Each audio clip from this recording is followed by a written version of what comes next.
বাড়ির কাছে হয়েছিল এই সুন্দর প্যান্ডেলটা। আজকে যদি তোমাকে এটা দেখায় তুমি আজকে ভয়ে তো কি বলবো আর।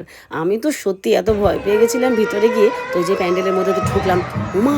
যেই না ঢুকেছি দরজাটা বন্ধ করে দিল। আমি তো অবাক। দরজা বন্ধ করার পর তো সেই হাড় হিম করা আওয়াজ, সে যে কি বিচ্ছিরি বিচ্ছিরি আওয়াজ ভাবতে পারবে না। মনে যেন রাত্রে আমি ঘুমিয়ে ঘুমিয়ে স্বপ্ন দেখছি।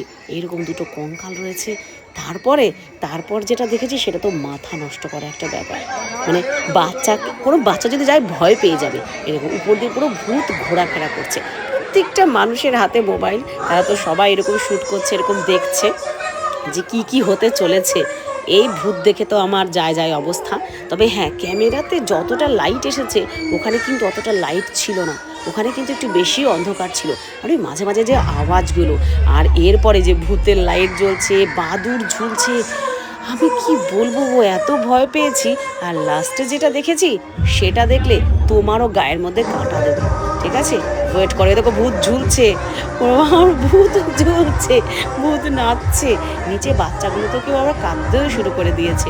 মানে এমন বিচ্ছিরি বাচ্চাদের অবশ্য না নিয়ে যাওয়াই উচিত। মানে আমার চোখে তো এটা সেরা, পুরো সেরা হয়েছে এবার জগদ্ধাত্রী পুজো থেকে শুরু করে। খুব মজা পেয়েছি এটা দেখে। লাস্টে তো ভূতে আমার গলায় হাতও লাগিয়েছে জানো। দেখাবো লাস্টে সেই ভূতটা ঘুরছে। আর এইবার দেখো, ও মা গো, এটা দেখে তোমার হৃৎপিণ্ড পুরো একদম ধকধক করছে। দেখো এই যে মহিলা, আর ওই যে গানের আওয়াজ, ওই যে মিউজিক, সেই পুরোনো দিনের বাংলা সিনেমা ভূতের সেই যে একটা বিচ্ছিরি মিউজিক। এই যে কি বলবো তোমাকে, কি যে একটা পরিবেশ।